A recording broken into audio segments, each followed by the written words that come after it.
Salam uşaqlar, Java dərslərimizə qaldığımız yerdən davam edirik. Bugünkü dərsimiz Java-da operatorlar mövzusudur. Ümumiyyətlə, sadə riyazi bilikləri olan adamın bu dərsdə bir problemi olmayacaq. Çünki operatorlar mövzusu Java-da öyrənə biləcəyimiz ən asan mövzulardan biridir. İndi, deməli, Java-da müxtəlif növ operatorlar var ki, biz bunları, deməli, hansılardır? Arithmetic, relational, logical, assignment və onlarla operatorlarımız var. İndi bunlar nədir? Gəlin riyazi biliklərdən başlayaq, izah etməyə çalışaq. Deməli, arithmetic operator dediyimiz şey, bax, misal üçün riyaziyyatdan götürürəm. Biz riyaziyyatda iki ədəd arasında, misal üçün, nə bilərik? Onu toplaya bilərik, çıxa bilərik, vura bilərik, bölə bilərik və bir ədədin digər ədədə bölünməsindən alınan qalığı tapa bilərik. Düzdürmü? İndi, gəlin bu eyni arithmetik operatorları praktika etməyə çalışaq. Çünki bu dərs, bu elə bir mövzudur ki, bunu ancaq praktika göstərmək lazımdır ki, burada izah olunası bir şey yoxdur. Bu belə. Gəlin ona görə proyekti açaq, IntelliJ dərsimizə başlayaq. Göstərməmişdən əvvəl uşaqlar bir şey deyim. Video haqqında yorum atmağı çox xahiş edirəm sizdən. Çünki videoya baxan adam ilk öncə yorumlara baxır. Əgər yorumlar müsbətdirsə, o zaman videoya axıra qədər baxır. Yox, mənfidirsə, ümumiyyətlə baxmır. Yəni mənfi və ya müsbət heç bir fərqi yoxdur. Ola bilər ki, videoda nəsə yanlış eləyəm. Yəni mənfi yorum bildirə bilərsiniz ki, mən növbəti dərslərdə o səhvləri etməməyə çalışım. Yəni istədiyiniz yorumu ata bilərsiniz. Amma əsas odur, əgər video həqiqətən faydalıdırsa, yorum atmağı mənə çox görməyin. Deməli, bu bizim 4-cü dərsimizdir. Ona görə açaq 4-cü paketimizi. Deməli, bizim hal-hazırda operatorlar dərsimizdir. Java-da birbaşa operator paket və klass açmaq üçün mən deməli nə edirəm? Gəlirəm bura example, bunun üzərinə sağ klik edirəm. Burada paket açmaq əvəzinə mən həm paket, həm klass açmaq istəyirəm. Bunun üçün bu klassa vururam. Məsələn, mən Lesson 4 adında paket açıram da, düzdür? Paketlərin adı balaca yazılır. Bunu ötən dərslərdə demişdim. Lesson 4 nöqtə qoyuram. Bugünkü dərsimiz operatorlarda, düzdür? Operators. Tamam. IntelliJ özü sənin üçün avtomatik paket də açdı və paketin içərisində klass da açdı. İndi main metodumuzu yazaq, dərsimizə başlayaq. Bu belə. Bura baxıram, buradan baxacağım. Deməli, arithmetic operatorlardan başlayaq.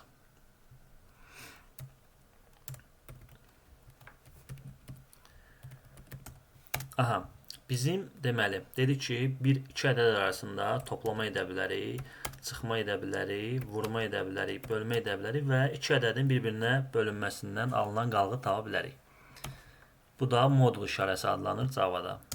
İndi, sadə riyazi biliyi olan adamın bu dərsdən yenə dediyim kimi problemi olmayacaq. Int a bərabər 10 yazıram. Int b bərabər, misal üçün yazıram 5. Cout deyirəm a plus b. Aha, run eləyək baxaq. İki ədəd arasında mən hal-hazırda toplama elədim. 10 və 5. 10 ilə 5-i topladım. Nəticə burada 15 çıxdı. İndi bu ədədlər arasında mən toplama edə bilərəm və ya çıxma edə bilərəm. 10-dan 5-i çıxacaq. Cavab 5. Daha sonra vurma edə bilərəm. 50. Bölmə edə bilərəm. Onu 5-ə bölək. Nəticəni görək. Və ən sonda dediyim iki ədədin bir-birinə bölünməsindən alınan qalığı tapaq. Gəlin bunu da ifadə eləməyə çalışaq. A böl B. Faiz işarəsi. Onu 5-ə böləndə 15-ə tam bölünə bildiyi üçün qalıq 0 qalır. Yəni bölünən qismət düşünsək, tam olaraq 2 nəticəni alırıq. 2-ni 5-ə vuranda 10, qalıq 0. İndi misal üçün mən bunu eləyirəm 7. Aha, onu 7-yə böldü. Nəticə 1 çıxır. 1-i 7-yə vuranda 7, üzərinə 3 gələndə 10. Yəni bu operator, bu modul operatoru Java-da iki ədədin bir-birinə bölünməsindən alınan qalığı ekrana verir. Tamam. Bu oldu bizim aritmetik operatorlarımız. Bu belə. Bunları kommentariya alıram. Növbəti operatorlarımız nədir? Ona baxaq. Relation. Deməli, bu da əslində çox sadədir. Relation operatoru riyaziyyatdan bildiyimiz bir ədəd digər ədədə bərabərdirmi və ya bərabər deyilmi, bir ədəd digərdən böyükdürmü, kiçikdirmi, böyük bərabər və kiçik bərabər. Relation operatorları budur. Deməli, bu iki dənə bərabərlik bir ədədin digər ədədə bərabər olmasını yoxlayır. Nida bərabərliyi ədəd bərabər deyilmi onu yoxlayır. Bu böyükdür işarəsi, kiçikdir işarəsi, böyük bərabər, kiçik bərabər. Gəlin bunları da praktika edək. İndi bu nə olur? Relational operators, relation operators. Aha. Hansı idi bunlar? Bərabərlik, nida bərabərlik. Aha, bu yenilik Java'ya harasa bir 3-4 aid gəlib, əvvəllər elə nida bərabərliyi olur. Qarşısına nida bərabərliyi bir yerə yazanda bu bərabərlikdir, bunun da üzərindən xətt çəkir. Bu formatda verilir artıq. Daha sonra böyükdür, kiçikdir, böyük bərabər. Bu da əvvəl bu işarə olurdu, qarşısına bərabər yazırdıq. İndi bunu buna çeviriblər. Və kiçik bərabər. Yox, bunu burada tərəfdə yazmalıyıq. OK. Aha, gəlin bu relation operatorlarda ifadə eləməyə çalışaq. Cout deyirəm, misal üçün 5 bərabərdirmi 5-ə. İndi 5 həqiqətən də 5-ə bərabərdir, düzdür? Ona görə nə edəcəm? Yəni, əgər məlumat doğrudursa, geriyə nəticə olaraq true qaytarmalıdır. Yox, əgər səhvdirsə, o zaman false qaytarmalıdır. Misal üçün 5 10 deyirəm, 5 10-a bərabərdirmi? Əlbəttə ki, bərabər deyil. Nəticən false. Tamam. İndi bu oldu bərabərlik işarəsi. Bunun üzərinə bir dənə nida atıram qarşısına. 5 10-a bərabər deyilmi? Bunu yoxlayır. Əlbəttə ki, 5 10-a bərabər deyil. Deməli, nəticəm nə olacaq? True. Amma 5 5-ə bərabərdirmi? Bəli. Amma bu şərt doğrudur da. Bu bunun doğru olmadığını yoxlayır. Bu doğrudur axı. Deməli, burada nəticə nə olacaq? False. Aha. Bir dənə bunu yoxlayaq. 5 5-dən böyükdürmü? Əlbəttə ki, 5 5-dən böyük deyil. Bərabərdir. Oldu false. Və ya 5 5-dən kiçikdirmi? Onu da yoxlayaq. False əlbəttə ki. Bərabərlik desəm, bəli, 5 5-ə böyük bərabərdir. True. Və ya kiçik bərabər desəm, yenə nəticəm oldu true.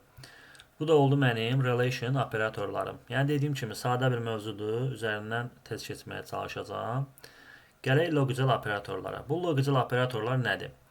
Bu işarə və işarəsidir. Bu və ya işarəsidir. Bu da bir şərt doğrudursa onu false eləyir.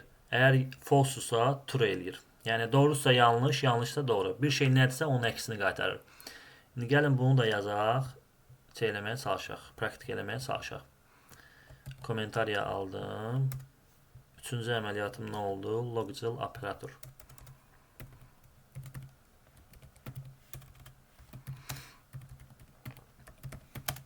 Aha. Bizim 3 dənə fərqli logical operatorumuz var. Baxaq. Və ya və nida. Deməli. Və ya işarəsini bu enter düyməsinin üzərindəki klikə basmaqla, shift və klik ona basmaqla əldə edə bilərik, yaza bilərik. Bir də nida. Gəlin bunları ifadə eləməyə çalışaq. Mən deməli, cout deyirəm. Deyirəm ki, 5 5-ə bərabərdirmi və işarəsi də burada ingilis əlifbası ilə 7 rəqəmi olan hissədədir. 7 rəqəmi ilə bir yerdə. Deməli, və 6 6-ya bərabərdirmi? Həqiqətən də həm 5 5-ə bərabərdir, həm də 6 6-ya bərabərdir. Düzdürmü? Bu və operatorunun prinsipi nədir? Misal üçün, mən burada istənilən sayda və deyə şərtlər yoxlaya bilərəm. Məsələn, deyirəm ki, 7 bərabərdirmi 7-yə? Həqiqətən də həm 5 5-ə bərabərdir, həm 6 6-ya bərabərdir, həm də 7 7-yə bərabərdir. İndi bu, deyəlim ki, burada 10 dənə şərt var. Lap 10 dənə şərtin biri 9'u düzdür, amma biri səhvdir. Misal üçün bunun birini eləyirəm. Daha doğrusu 7 yox, bunu 8 eləyirəm.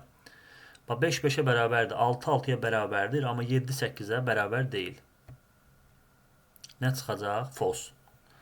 Çünki və operatorunun şərti odur ki, əgər sən 10 dənə, 100 dənə, 1000 dənə şərtin varsa, onların hamısı doğru olmalıdır. Biri belə səhv olsa, o zaman nəticə false olur. Bu oldu və operatorunun prinsipi.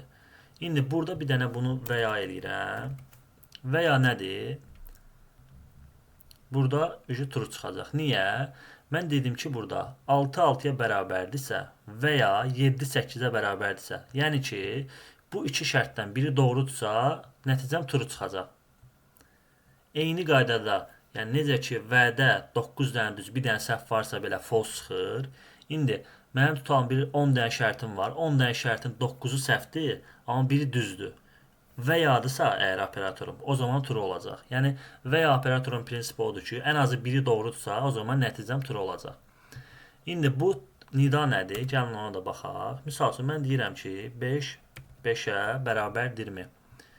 Bir dənə bunun 5 5'ə həqiqətən də bərabərdir də, düzdür? True. Bir dənə bunu mötərizəyə alıram. Bunun qarşısına bir dənə nida atıram. Olacaq false. Yəni bu içəridəki şərt əgər doğru qaytarırsa, onu əksinə çevirir. Nida işarəsi. Və ya deyirəm ki, misal üçün 5 bunu eləyirəm 6. 5 6'ya bərabərdirmi? Yəni bərabər deyil də 5 6'ya, düzdürmü? Amma buradan qayda nəticə false-dur. Bu nida onu əksinə çevirir. False eləyir true. Bu da oldu logical operator.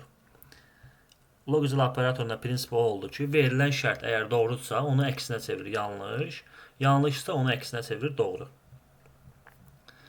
Gələk assignment operatorlara. Bu biraz nisbətən çətindir bunlardan. Deməli, bunları da kommentariya alıram. Aha.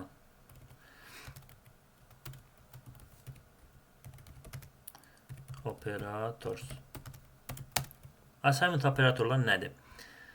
Deməli, hansı növ assignment operatorlar var? Birdən baxın. Bərabərlik. Okay, plus bərabər, minus bərabər. Tamam.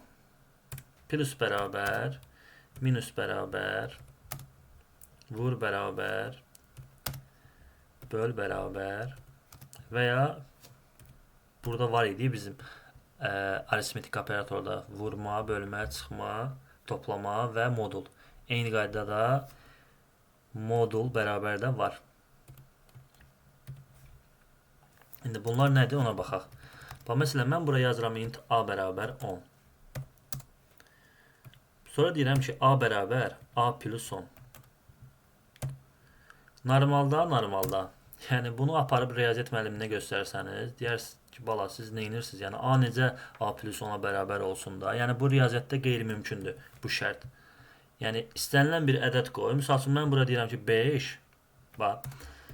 Elə bir ki, bu şərtə deyirəm ki, 5 bərabər 5 üstə 15. 5 15'ə bərabər ola bilər sizcə? Yox. Amma Java'da prinsip nədir?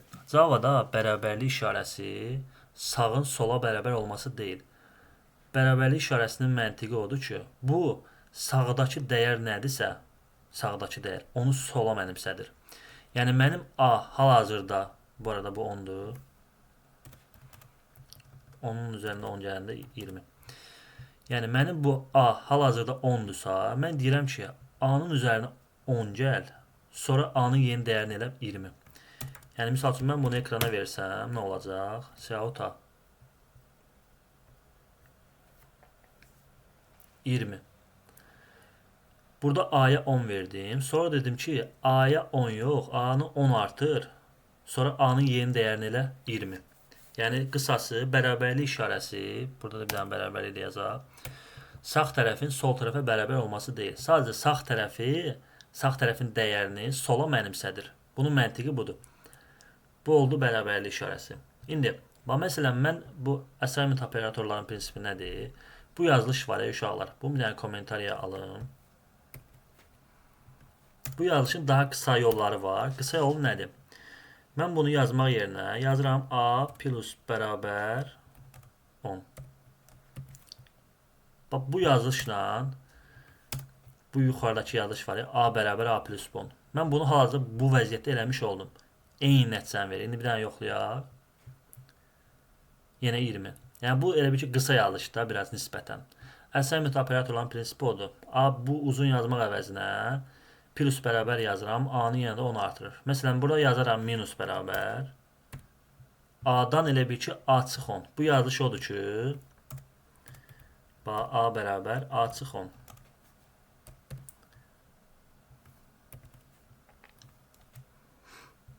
Bu da oldu. Bax, bu yazılış qısa formatdır. Bu uzun formatdır. Və ya gəlin bir dənə bunu yoxlayaq. A-dan 10-dan 10 çıxacaq. Cavab 0. Və ya deyərəm ki, vurur. Onu 10-a vuracaq. 100. Və ya böl deyirəm. Oldu 1. İndi və ya modul deyirəm. Yəni onun 10-a bölünməsindən alınan qalığı tap. Onu 10-a böləndə 1 qalır, qalıq da 0 qalır. Yəni 10 10-a tam bölünə bilir də. Qalıq 0 olaraq nəticəni ekrana verdi. Bu da oldu bizim assignment operatorlarımız. İndi son olaraq nə qaldı? Unary operatorları. Bu nisbətən biraz çətindir. Çətin deyil əslində, nisbətən. İndi gələk yazaq onu da. Unary operators. Deməli, bizim hansı növ unary operatorlarımız var? Burada əsas 2 dənə məsələ var. Nida onsuz da şeydə də var. Bu eyni şeydir. Buradakı nida logicalda olan nidadır. Plus plus deməli plus plus var. Bir də minus minus var. Buna nə deyirlər? Auto increment. Avtomatik artırma. Mən gəlirəm yazıram int a bərabər 5. Sonra deyirəm ki a plus plus. Sonra deyirəm ki a. Aha, bu neynədir? Bu 5-i bir dənə artırdı. Bir vahid. Bunu bir dənə run eləyim. 6. Və ya minus minusa.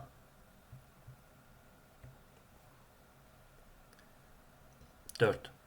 İndi yaxşı, bunu burada elədik, düzdür. İndi belə bir proseslər var. Bunu burada eləsənlər baş verəcək. Sizdə 5 çıxacaq, yoxsa 6 çıxacaq.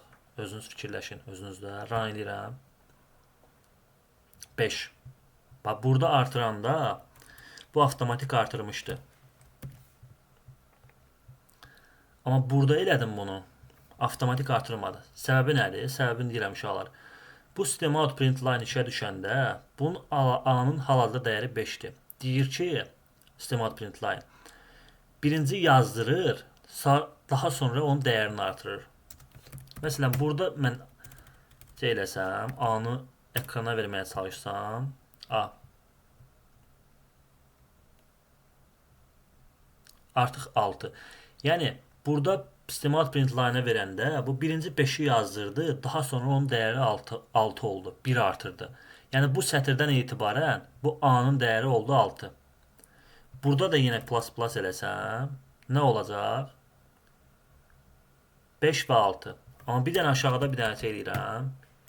Təzədən A-nı verirəm. Artıq bu sətirdən etibarən, bax, bunun dəyəri oldu 6. Birinci 5-i yazdırdı, sonra dəyərini artırdı, əldə 6. Eyni prosesi burada elədi. 6 idi. 6-nı ekrana verdi. Daha sonra dəyəri oldu nə? 7. İndi bura çapa versə nə verəcək? 5, 6 və 7. Amma belə bir şey var. Misal üçün, bu inkrementi, plus plus'ı bunun qarşısında da yazmaq olar. Bunun əksi var bir dənə. Plus plus'ı burada yazıram. Bunun hələlik komment alıram bunları. İndi görə nə çıxacaq cavab? Sizcə nə çıxacaq? İndi birbaşa 6 çıxır. Niyə? Bu print line işə düşən zaman birinci burada artırır. 5 idi, oldu 6. Daha sonra ekrana verir. Deməli, A-dan sonra plus plus yazanlar birinci A-nı dəyərini yazdı, daha sonra artırdı. Amma əvvəldə yazanda birinci artırır, daha sonra yazır. Eyni proses minuslara da aiddir. Məsələn, mən burada yazıram A minus minus. Daha sonra bunları bir də kommentariyadan çıxarım. Aha. Buna da ehtiyac yoxdur hələ ki. Sizdə burada nə çıxacaq cavab? Burada 5 çıxdı. Niyə? Eyni şey, necə ki plusda birinci yazdırır, sonra artırırdısa, burada da birinci yazdırdı 5-i. Sonra 5-i 1 azaltdı. Bu sətirdən etibarən, bu sətirdən etibarən bunun dəyəri oldu 4. Yəni növbəti sətirlərdə A-nı ekrana verəndə çıxacaq 4. Düzdürmü? Və ya bunun əksini eləsəm nə olacaq? Minus minus A. Bunu bir dənə kommentariya alıram. Birbaşa 4. Yəni əvvəldə verdiyi üçün bu avtomatik olaraq birinci bu 5-i azaltdı, elədi 4. Daha sonra da ekrana verdi. Bu da oldu bizim unary operatorlarımız. Buna auto increment deyirlər Java-da. Okay, buna bir dənə baxarsınız. Bu sizin tapşırığınızdır. Bunu sizin üçün hazırladım. Deməli, bugünkü dərsimiz ümumilikdə operatorlar mövzusu idi. Dərsimiz bu qədər. Növbət dərslərdə görüşənədək sağ olun, salamat qalın.